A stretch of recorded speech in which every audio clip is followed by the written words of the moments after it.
അസ്സലാമു അലൈക്കും. റബീഉൽ അവ്വലിൻ്റെ തലേ ദിവസത്തെ ഒരു വീഡിയോ ആണ് കേട്ടോ. വൈകുന്നേരം തൊട്ട് രാത്രി വരെയുള്ള കുറച്ച് കാര്യങ്ങളൊക്കെ ആഡാക്കിയിട്ടുള്ളൊരു വീഡിയോ ആണ്. അപ്പോൾ വൈകുന്നേരം നമ്മൾ പിന്നെ ഒട്ടും നോക്കി നിന്നില്ല, വേഗം ഒരു കടിയൊക്കെ ഉണ്ടാക്കിയാണ് തിന്നട്ടെ എന്ന് വിചാരിച്ചു. ഞാൻ അങ്ങനെ എന്നൊരു കടി ഉണ്ടാക്കണ കൂട്ടത്തിലൊന്നല്ല, പക്ഷേ ഇന്ന് ചില ദിവസമൊക്കെ ഉണ്ടാക്കൂട്ടാ. അപ്പോൾ ഇന്നൊന്ന് ഉണ്ടാക്കാമെന്ന് വിചാരിച്ചു. കുറച്ച് പഴം ഉണ്ടായിരുന്നു, കുട്ടികൾ തിന്നാതെ അവിടെ ഫ്രിഡ്ജിൽ കിടക്കണം. ഒരു 3-4 പഴം തന്നെ ഉള്ളൂ, ചെറിയ പഴങ്ങളാണ്. അപ്പോൾ അത് വെറുതെ വേസ്റ്റ് ആക്കണ്ടല്ലോ, പൊരിച്ചെടുത്ത കുട്ടികൾ അങ്ങോട്ട് തിന്നോളൂ എന്ന് വിചാരിച്ച് കണ്ട് അത് പൊരിച്ചാനായിട്ട് നിൽക്കുകയാണ്. ഇത് പിന്നെ റെസിപ്പി ഒന്നും പറയേണ്ട ആവശ്യമില്ലല്ലോ, ഇനിയിലേറെ ഉഷാറായിട്ട് ഉണ്ടാക്കണ പോലെയാണ് നിങ്ങളെന്ന് എനിക്കറിയാം. അതുകൊണ്ട് തന്നെ ഇതിൽ റെസിപ്പി ഒന്നും ഞാൻ കാണിക്കണില്ല. അപ്പോൾ ഞാൻ ചെയ്ത കുറച്ച് കാര്യങ്ങൾ മാത്രം ഞങ്ങൾ ഇതിൽ കാണിക്കണുള്ളൂ കേട്ടോ. ഇതിലേക്ക് ഞാൻ പ്രത്യേകിച്ച് ചേരുവകളൊന്നും ചേർത്തിട്ടില്ല കേട്ടോ. മൈദപ്പൊടിയും കുറച്ച് ഉപ്പും കുറച്ച് പഞ്ചസാരയും വെള്ളവും കൂടി ചേർത്താണ് കുഴച്ച് വെച്ചേക്കണേ. ഒരു നുള്ളു സോഡപ്പൊടിയും കൂടി ഇട്ടേക്കണേ, പെട്ടെന്ന് തന്നെ ഉണ്ടാക്കില്ലേ. അപ്പോൾ ഒന്നങ്ങോട്ട് പൊന്തി കിട്ടിക്കോട്ടെ വിചാരിച്ച് കണ്ട് ഒരു നുള്ളു സോഡപ്പൊടിയും കൂടി ഇട്ടേക്കണേ. പിന്നെ നമ്മളെ പായാണ് കീറി എടുത്തിട്ടുണ്ട്. ഇനിയിപ്പോൾ വേറെ പ്രത്യേകിച്ചൊന്നും കാട്ടാനില്ല, അങ്ങോട്ട് പൊരിച്ചെടുക്കന്നെ. അപ്പോൾ ദാ ഞാനിവിടെ അങ്ങനെ ഏലക്കായ ഒന്നും ചേർക്കലില്ല കേട്ടോ. കുട്ടികൾക്ക് ഇഷ്ടമില്ല കേട്ടോ അതിൽ ഏലക്കായ ഒന്നും ചേർക്കണത്. പിന്നെ ഓൾക്ക് ഇഷ്ടമില്ലാത്തത് നമ്മൾ വെറുതെ ആടാക്കണ്ടല്ലോ. പിന്നെ ഈ പഴംപൊരിയിൽ ഏലക്കായൻ്റെ ഫ്ലേവർ ഉള്ളത് അത് എനിക്കും വലിയൊരു താല്പര്യമൊന്നുമില്ല, അതുകൊണ്ട് ഞാനത് ചേർക്കലുമില്ല. അപ്പോൾ മറ്റേ അടുപ്പത്ത് നമ്മൾ ചായക്കുള്ള വെള്ളം വെച്ച് കൊടുത്തിട്ടുണ്ടായിരുന്നു. അപ്പോൾ അതും തിളച്ചിക്കാണ്ടാണ് പൊടിയിട്ടേക്കണം കേട്ടോ. രണ്ടും അപ്പം വെച്ചാൽ ഇതുണ്ടായേക്കിന് തന്നെ ആ ചൂടാറിനീൻ്റെ അടുക്കാൻ നമുക്ക് കഴിക്കാമല്ലോ. അപ്പോൾ ഫസ്റ്റ് ട്രിപ്പ് നമ്മളാണ് കോരി മാറ്റിയിട്ടുണ്ട്. പഴം ചെറിയതായതുകൊണ്ട് തന്നെ ചെറിയ പഴംപൊരിയാണ് കേട്ടോ. ഒന്നായിട്ട് ഉണ്ടാക്കിയാൽ മതിയേനൊന്നും ഇപ്പം ഇങ്ങനെ തോന്നിട്ട് എനിക്ക്. ഇനി തോന്നിയിട്ട് കാര്യമില്ലല്ലോ, മുറിച്ച് കഴിഞ്ഞില്ലേ. മുറിച്ച് കാണ്ടൊക്കെ ഒന്ന് ചെറുതാക്കിയിട്ടുണ്ട്. അപ്പോൾ ചെറിയ പഴംപൊരിയാണ്. ഇനിയത് പഴംപൊരി ആണോ എന്നുള്ളത് നിങ്ങൾ സംശയിക്കൊന്നും വേണ്ട, പഴംപൊരി ആണെന്നുള്ളതാണല്ലോ അപ്പോൾ ഇതിൻ്റെ ഒരു സത്യം. നിങ്ങൾ കണ്ടില്ലേ ഞാൻ പഴം ഉണ്ടാക്കണത്. അപ്പോൾ അതൊക്കെയാണ് പൊരിച്ച് കഴിഞ്ഞേക്കണേ. ഇനിയിപ്പോൾ നിങ്ങൾക്ക് കാണാനൊരു ചൊറുക്കിനൊരു ഫോട്ടോ എടുക്കാനൊക്കെ വേണ്ടിയിട്ട് ഞാൻ ഒരു വെള്ള പ്ലേറ്റ് എടുത്തുകൊണ്ട് അതിക്ക് കുറച്ചുണ്ടാക്കിക്കണേ. അപ്പോൾ കുറച്ചൊരു പഴംപൊരിൻ്റെ ഒരു മോഡലൊക്കെ ഉള്ളത് നോക്കിക്കാണ്ട് വീഡിയോക്ക് വേണ്ടിയിട്ട് ഒരു പാത്രത്തിൽ കണ്ട് എടുത്തേക്കാണ് കേട്ടോ. എന്നിട്ട് ഇനി നമ്മൾ നല്ല ചൂടുള്ള കട്ടൻ ചായയാണ് പാർന്ന് കാണുന്നത്. നല്ല ചൂടുള്ള പഴംപൊരിയാണ് കുടിക്കുക. എങ്ങനെയുണ്ട്, നല്ല ടേസ്റ്റ് ഉണ്ടായിരുന്നു കേട്ടോ. പഴംപൊരി കാണാൻ ഇങ്ങനെയാണെങ്കിലും ടേസ്റ്റിനൊന്നും ഒരു കുറവും ഉണ്ടായിരുന്നില്ല. നല്ല അടിപൊളി പഴംപൊരി ആയിരുന്നു കേട്ടോ. അപ്പം ഞാൻ ആദ്യം പഴംപൊരിയും ഒരു ഗ്ലാസ് കട്ടൻ ചായയാണ് കുടിച്ചിക്കാണ്ട് ഇനി കുട്ടികൾക്കൊക്കെ ഒന്നും കൊടുക്കട്ടെ. അപ്പോൾ കുട്ടികളൊക്കെ സിറ്റ് ഔട്ടിൽ നിന്നാണ് കുടിക്കണമെന്ന് പറഞ്ഞാണ്ട് കുട്ടികൾക്കൊക്കെ സിറ്റ് ഔട്ടിലേക്കാണ് കൊണ്ടുവച്ച് കൊടുത്തേക്കണു. ഓല അവിടെ ഇരുന്ന് ചായ കുടിക്കണ നേരം കൊണ്ട് തന്നെ നമുക്ക് വെള്ളം കൊണ്ടുവരാനായിട്ട് പോവാനുണ്ട്. അപ്പോൾ ഓൽക്ക് കടിയും ചായയൊക്കെ അവിടെ എടുത്ത് കൊടുത്തുക്കാണ്ട് ഞാൻ വെള്ളം കൊണ്ടുവരാനായിട്ട് വേണം പോവുകയാണ്. കുടിവെള്ളത്തിനാണ് കേട്ടോ പോണത്. മറ്റേ വെള്ളം നമുക്ക് പൈപ്പ് വെള്ളം അവിടെ ഉണ്ട്, എല്ലാ ഉപയോഗത്തിനുള്ള വെള്ളം അവിടെ വീട്ടിൽ തന്നെ ഉണ്ട്. ഇത് പിന്നെ നമ്മൾ കുടിവെള്ളത്തിന് വേണ്ടിയിട്ട് ചായ വെക്കാൻ, ചോറ് തീമിടാൻ, അതേപോലെ കുടിക്കാനൊക്കെ വേണ്ടിയിട്ടുള്ള നല്ല വെള്ളത്തിന് വേണ്ടിയിട്ട് പോവുകയാണ്.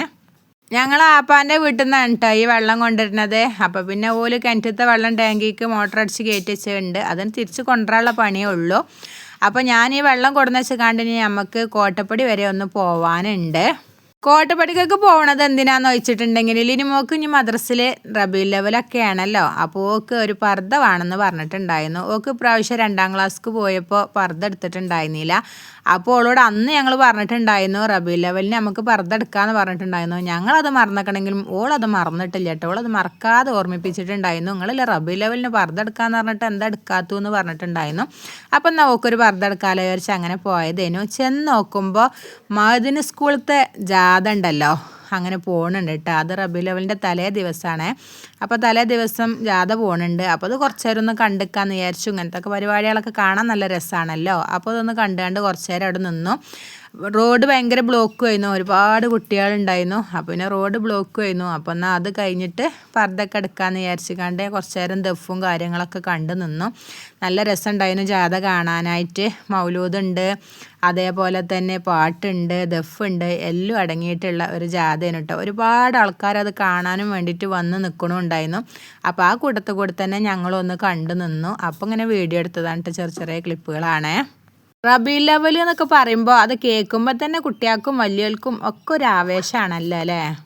എല്ലാവരും വെള്ള ഡ്രസ്സിലിട്ട് ഈ ജാതിയിൽ ഉണ്ടായിരുന്നത്. പിന്നെ ദഫും കുട്ടികൾക്ക് മാത്രം ചെറിയൊരു ചേഞ്ച് ഉണ്ട്, അല്ലാത്തവരൊക്കെ വെള്ള ഡ്രസ്സേനു. ഇതിങ്ങനെ ഒന്നായിട്ട് വെള്ളപ്പടം ഇങ്ങനെ കാണാണ്ട് പോണ്ട് ഇങ്ങനെ കാണാൻ നല്ല രസമാണ്. അതിൻ്റെ അടിയിൽ കൂടെ ഫ്ലവർ ഷോൻ്റെ കുട്ടികളും പോകുന്നുണ്ട്. അപ്പോൾ ജാഥയ്ക്ക് ഏകദേശം ഇവിടെ കഴിഞ്ഞു തുടങ്ങിയിരിക്കണേ. അപ്പോൾ നമ്മളിതാ ഓക്ക് ഡ്രസ്സ് എടുക്കട്ടെ വിചാരിച്ചിക്കാണ്ട് കയറിയതാണ്, പർദ്ദ എടുക്കാൻ വേണ്ടിയിട്ട് കയറിയതാണ്. ഏതൊരു പർദ്ദയും ഓക്ക് പറ്റുന്നുണ്ടായിരുന്നില്ല. ഏതായാലും ഒന്ന് ഒപ്പിച്ചിട്ട് അങ്ങോട്ട് പോന്നിട്ടുണ്ടായിരുന്നു കേട്ടോ. രാത്രി ആകുമ്പോഴത്തേന് വീട്ടിലേക്ക് എത്തുമാണല്ലോ. അപ്പോൾ പർദ്ദയൊക്കെ എടുത്ത് പോന്നതിന് ശേഷം ഇവിടെ രാത്രി നമുക്ക് റബീഉൽ അവ്വലിൻ്റെ ഒരു ആഘോഷം നമ്മളെ വീട്ടിലും വേണമല്ലോ. അപ്പോൾ അതിന് വേണ്ടിയിട്ട് മാല ലൈറ്റ് ഉണ്ടാവുമല്ലോ, അത് വാങ്ങിച്ചിട്ടുണ്ടായിരുന്നു കേട്ടോ. റബീഉൽ അവ്വൽ 1 ആയപ്പോൾ തുടങ്ങിക്കണു നമ്മൾ സോനു മാല ലൈറ്റ് വാങ്ങണ്ടേ നമുക്ക് എന്നൊക്കെ ചോദിച്ചാൽ തുടങ്ങിയിട്ടിട്ടാ. പക്ഷെ അത് വാങ്ങാനുള്ളൊരു നേരം കിട്ടിയിട്ടുണ്ടായിരുന്നില്ല. അപ്പം ഇന്ന് ഏതെങ്കിലും കോട്ടപ്പടി പോയപ്പോൾ മാല ലൈറ്റും വാങ്ങി കൊണ്ടുവന്നിട്ടുണ്ടായിരുന്നു. ഒരുപാട് അലങ്കാരങ്ങളൊന്നും അലങ്കരിച്ചില്ലെങ്കിലും ഈ ലൈറ്റൊക്കെ ഒന്ന് വെക്കുമ്പോൾ തന്നെ ഒന്ന് ഉഷാറായല്ലോ അല്ലേ. റബീഉൽ അവ്വൽ ആകുമ്പോൾ നമ്മളെ പള്ളിക്കലും മദ്രസിലും ഒക്കെ ഇങ്ങനെ ലൈറ്റൊക്കെ തൂക്കുമല്ലോ. അപ്പോൾ നമ്മളെ വീട്ടിലും ഒന്നാ ലൈറ്റൊന്നും തൂക്കുക വിചാരിച്ചു. ഇവിടെ എല്ലാ പ്രാവശ്യം ഇങ്ങനെ തൂക്കലുണ്ട് കേട്ടോ. ഇനി ഇത് എന്നാണോ ഇതിൻ്റെ ഇത് പോകണു അതുവരെ ഇത് കത്തിക്കൊണ്ടിരിക്കും. എന്നും രാത്രി നേരം വെളുക്കോളം ഇതിവിടെ ഇട്ടാക്കും ചെയ്യും കേട്ടോ. എല്ലാ പ്രാവശ്യവും ഒന്നിന് തന്നെ ഇവിടെ കൊടുന്ന തൂക്കലുണ്ട്. ഇപ്രാവശ്യം അതിനുള്ള സമയമൊന്നും കിട്ടിയിട്ടില്ല, നേരം കിട്ടാത്തതുകൊണ്ടാണ് കേട്ടോ. അത് വാങ്ങാനായിട്ടുണ്ട് ഒരുങ്ങിയിട്ടില്ല, വേറെ ഒന്നും കൊണ്ടല്ല. അപ്പോൾ അതൊക്കെ കഴിഞ്ഞ് ഏതായാലും ഇത് അവിടെ ലൈറ്റ് ഇവിടെ കത്തിച്ചിട്ടുണ്ട്. നല്ല രസമുണ്ട് കാണാനായിട്ട്. ഇപ്പോൾ നമ്മളെ വീട് എവിടുന്നാണ് കാണൂലേ, വിട്ടുനിന്ന് നോക്കണവർക്കും ഈ ഒരു ലൈറ്റ് കാണാമല്ലോ. ഇവിടെ സോനുവിൻ്റെ മദ്രസയിലൊന്നും നാളെ പരിപാടി ഇല്ല കേട്ടോ. അപ്പോൾ ഞാൻ വീട്ടിലേക്ക് പോകും പരിപാടിക്ക്. ഇവിടെ ആദ്യം തന്നെ റബീഉൽ അവ്വൽ 12-ന് പരിപാടി ഉണ്ടാവലില്ല കേട്ടോ. ഇപ്രാവശ്യം 12-ന് അയക്കാരെന്നൊക്കെ പറഞ്ഞിട്ടുണ്ടായിരുന്നു, പക്ഷെ 12-ന് ഇല്ല, 13-നാണ്. അപ്പം ഞാൻ വീട്ടിലേക്ക് പോകും കേട്ടോ. രാവിലെ അവിടുത്തെ ജാഥ ഇറങ്ങാനാകുമ്പോഴത്തേനും വീട്ടിലേക്ക് പോകും. വീട്ടിൽ നിന്ന് തന്നെ നിന്നുകാണ്ട് നമുക്ക് ജാഥയൊക്കെ കാണാമല്ലോ. അപ്പോൾ എല്ലാ പ്രാവശ്യവും ഞാൻ പോണതാണ്, അതേപോലെ ഞാൻ പോകും. ഇൻഷാ അല്ലാഹ് പറ്റണമെങ്കിൽ അവിടുത്തെ വീഡിയോ ഒക്കെ എടുത്തിട്ട് ഞാൻ നാളെ വിടണ്ട്. അപ്പോൾ നമുക്ക് ഇവിടെ കരിമ്പ് കൊണ്ടുവന്നിട്ടുണ്ടായിരുന്നു കേട്ടോ. അപ്പോൾ ടുട്ടുവിന് ഇപ്പോൾ അത് കരിമ്പാണെന്നൊന്നും അറിയില്ല, ഓൻ വല്ല വടിയാണോ ഒക്കെ വിചാരിച്ച് കണ്ട് താത്താനെ തല്ലാനായിട്ട് പോവുകയാണ് കേട്ടോ. അപ്പോൾ അത് കരിമ്പാണ് ഇങ്ങോട്ട് കൊണ്ടുവരേ തിന്നാൻ പറ്റണമെന്നൊക്കെ പറഞ്ഞ് കണ്ട് ഓൻ്റെ അടുത്ത് നിന്ന് വാങ്ങിയിട്ടുണ്ടായിരുന്നു. ഇനി ഇതൊക്കെ ഒന്ന് തിന്നോക്കട്ടെ. കുറേ ആയിക്കോട്ടെ കരിമ്പൊക്കെ തിന്നിട്ട്, എത്രയോ ആയിക്കണു. കാരണം ഇപ്പോൾ അങ്ങനെ കരിമ്പൊന്നും കാണില്ല കേട്ടോ. കരിമ്പ് ജ്യൂസൊക്കെ എല്ലായിടത്തും ഉണ്ടാവലുണ്ടെന്നല്ല, അതങ്ങനെ കരിമ്പ് അങ്ങനെ കടിച്ച് തിന്നലൊന്നുമില്ല. അപ്പോൾ അത് ആ കരിമ്പ് തിന്നീൻ്റെ ആ ഒരു ചണ്ടി ഉണ്ടല്ലോ, അതാണ് ഇട്ടത്. നല്ല മയം പെയ്യണുണ്ടായിരുന്നു.